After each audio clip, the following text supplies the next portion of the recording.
Okay, so here are some basic font commands such as Merge&Center. We're gonna do, and then some justifying things. So say you have the title of your chart.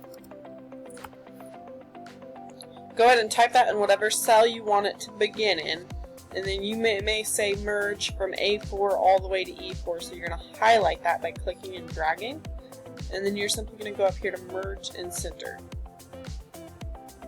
and it merges all of those cells together.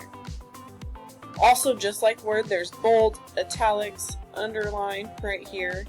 You can make it bigger, you can change the font style. There's also a wrap text, which we aren't going to use, but that if you have like so many letters, then you can simply click wrap text and it'll wrap it down. So that could be useful.